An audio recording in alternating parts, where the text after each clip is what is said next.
Good afternoon. Thank you firstly for dialing into our first G18 safety webinar meeting. My name is Stuart Gibson. I'm part of G18 within Step Change. So today we're going to be talking about emotional health, a subject that some people don't feel comfortable about talking about, and but they won't talk about. We're lucky to have Dave Keatings here today from Samaritans. Welcome, Dave. Thank you. And he's going to take you through some slides and answer some of your questions that you may have. So at the side of your screen you should see a chat box. So if you have any questions, feel free to fire them in through the webinar. I'll pass you over to Parag now, who's going to talk a little bit about the G18 and what we do. Hello, thanks for dialing in. Stuart and I are part of the G18 who represents the elected safety reps and constituents within the Step Change leadership team. So we basically bring the offshore point of view from the workforce to the boardroom and hopefully can influence them there. So as part of our remit, we look at things that we can do to improve the conditions and the welfare and the general world of guys offshore. And one of the issues we came across was emotional health. So along with David Keating here from the Samaritans, we have put together a presentation and hopefully it'll bring some insight into this rarely talked about subject, but something that we all have and need to get closer to. David? Okay, thank you, Paddy. I guess you got by now, my name's David and I'm a Samaritan volunteer. And I guess you can see the front slide.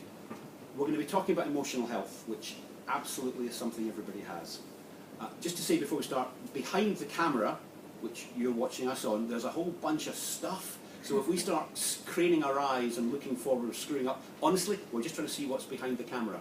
I'm quite happy, and I think we're all quite happy, if during this webinar, if a question occurs to you halfway through, don't hold on to it, just shoot it in, and what you will see is it will appear on a bit of paper coming in towards us, and we'll try and answer it as we go through, because we really do think this would work as almost a tea room chat.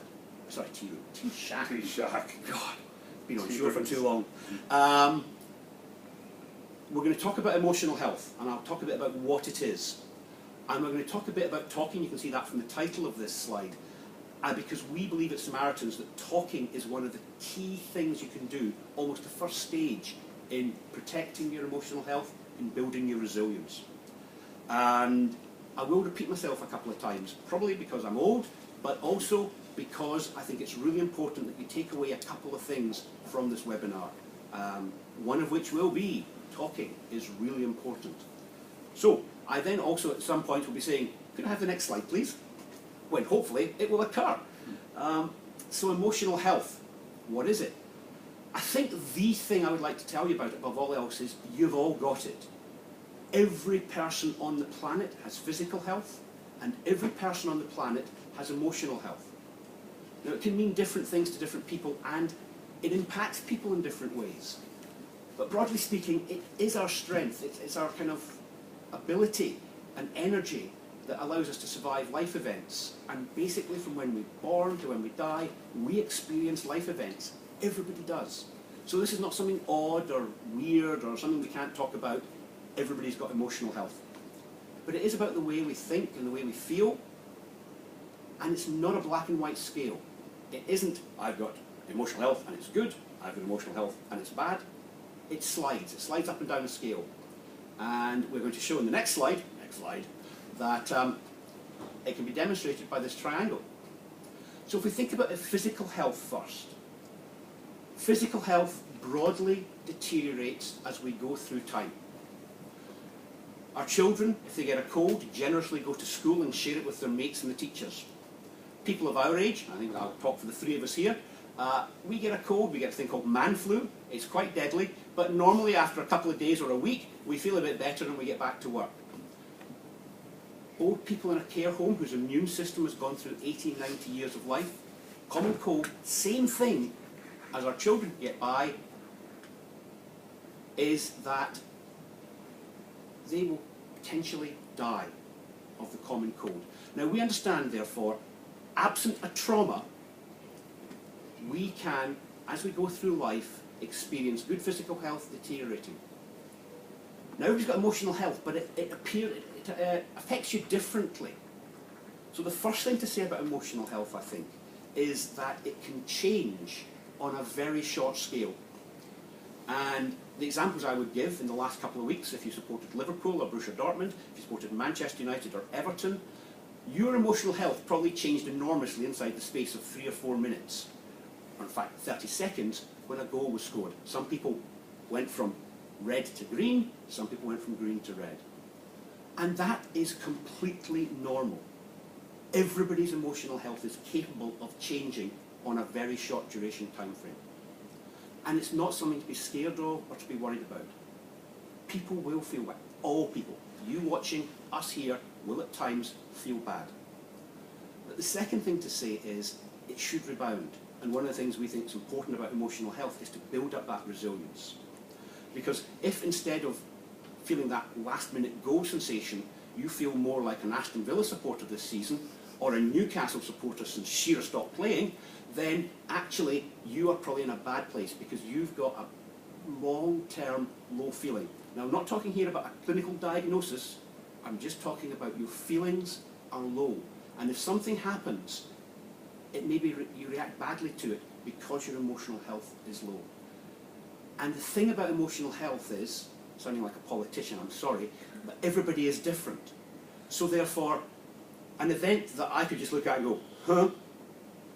Paddy might say, well, actually, I feel a bit bad about that. And we might have to send Stuart off to the bathroom with a big box of tissues because he's been completely devastated by it. Sorry about that for picking on you, but nonetheless, everybody can be affected differently by the same events. And equally, an event that you were okay with last week, if your emotional health has deteriorated, can have a really bad effect on you now. Which again, once again, why I would say that the Samaritans, Paddy described it quite nicely earlier, I think, which is, we really would love to have nobody on the bridge reading our sign and giving us a call. We would be happy if people rang us when they're starting to feel concerned, to discuss why they're feeling concerned, and to work through it, to express their emotions, and to see what can be done, so that they retain and resilience of and keep their emotional health in the green. So that is, I think, what's really important to us, is that emotional health is done. Now, I'm told there's a 5-second lag, so I'm going to say, next slide, please. I'll kind of drum my fingers for 2 seconds. And then, this is, I guess, the picture that talks to what I just said. On there, and I can see now, because it's obviously where my head is, I've got money on it twice, because that's obviously very important to me. But nonetheless, on there are things that impact us all. They impact your family at home, they impact your parents, they impact your workmates. Hopefully not everyone on that slide impacts everyone every day, but all of these could be an impact. And this is what I want to get across. Everybody experiences life. And in the experience of life, some of the negative things in there, like bullying, some of the negative things in there, like peer pressure, can be very negative. Some of the things there, like pregnancy, if that's not what you were interested in, it could be a problem as well. But the fact is, everything can impact people. And it's okay to experiencing negative emotions when some of these things happen to you. I might just jump in for On a you second. go. It's interesting that this particular slide, the offshore workforce is like a microcosm of society, because you've obviously got 100 and odd people on a platform relying on each other. So it has almost a magnifying effect on some of these things. Peer pressure, I think, is one. Yeah. The fact that you can compare yourself, another guy to another guy of your sort of age, income, stuff like that. The guys who go to the gym and are really fit looking, and you're there having your third bacon roll in the morning. So the offshore kind of tie into this is interesting for me, because it is like society scaled down, and then somebody peering down a microscope at it. Yeah, and it's a good point. And I have to be honest, personal disclosure, I was always the 3 bacon roll guy. But nonetheless, it's important to know it isn't a competition. If there is one person on the platform in a worse place than you, it doesn't mean you shouldn't be looking for help. It doesn't mean you can't be in need of some support. It's important that everybody looks after their own emotional health, and it could be that everybody just needs something to do to improve it or to keep it where it is. So I think it is really good to know that it's not a competition of, well, mine's not as bad as his, so I shouldn't be looking for help. As Samaritans, we absolutely would say, if you've got something that's worrying you, if there's something that's beginning to impact on your emotional health, it's a good time now to start talking about it. Well, the other thing is, because, and it's the alpha male problem, guys don't like talking about their emotions. There is a kind of an interplay between emotional health and mental health, and then that's another thing, oh, we're not talking about that. So people do generally, it's an oxymoron, they're afraid to talk about what they might be afraid of. Yes. So then none of the conversations happen. Yes. Then people get bad news, there's redundancy issues at the moment, etc. And suddenly the whole morale, you can literally feel it dropping down. But while for a lot of people that dropping down will take them into a grey area for a while, for some people that is crushing. Yes. Well, think what we were talking about earlier, and now with the Wi-Fi now offshore as well, a lot of people are locking themselves in their cabins for 3 weeks at a time, Yes. not socialising with anybody at night, and maybe sitting in their cabins with their problems back home. Exactly. And I think that's a really good point to bring out, which I've only discovered since I started preparing for this webinar, is that I believe even communal porn night has stopped offshore, and everybody sits in their own cabin. Yeah. And therefore, what happened, by the way, the laughter, if you can pick it up, is the people behind the camera not knowing I was going to say that. The fact is, with all the extra communication we now get, and all the fact you can isolate yourself, but you're not isolating yourself, you're actually in communication with home. And home might be where there are problems.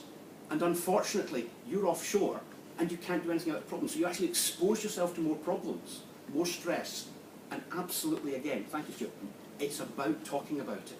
It's about talking about it. We'll come on to talking later on in these slides, because I think one of the things that Patrick said there was fear of judgment, essentially. I think when you're afraid of being talking about what you're afraid of is a fear of being judged. Because all the ripped guys in the gym will look down on me if I turn up in the gym, given they know I'm a 3 bacon roll a day man. Well, it's the equivalent, it's the emotional health equivalent of that. It's the emotional health equivalent of everybody else looks okay, they look as though they're in control. I'm really in a churn and a turmoil, so I won't talk to anybody about it, and I'll fake it and I'll look like I'm in control as well. What this slide is trying to tell you is, however many people in your installation, probably everybody's got something that's churning around their emotional health. Nobody, unless they've got really good quality Prozac, is actually happy all the time. So it's not something that makes you unique. I think Everybody happy has it. Happy is kind of a loaded word, isn't it? Yes, it is. Because, That's fair. it's not that people are, when they're down, aren't happy. They can't see a way out of it. Yeah, It's almost like a case that they don't know that happy exists. Yes. It's just, this is grey, tomorrow's grey.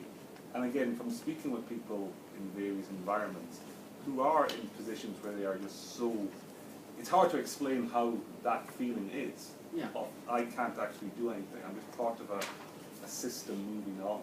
Yes. And in fact, one of the things we would say is that oftentimes on the phones, I will not give you absolutely any details about what we talked about in detail on the phones, but oftentimes we speak to people who have got so far down the track of their emotional health deteriorating that they simply cannot see a way out of anything.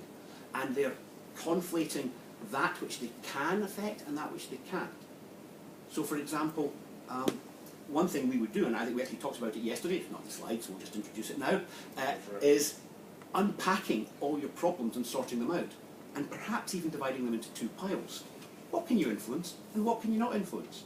And truthfully, if you're struggling with emotional health, forget the stuff you can't influence, and start looking at the stuff you can influence. You've immediately halved what it is you're struggling with.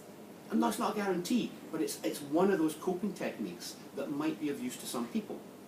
And that's the thing I would also say, being my politician again, not any one coping strategy is a guaranteed responsible and a guaranteed thing that will work for everybody on a platform.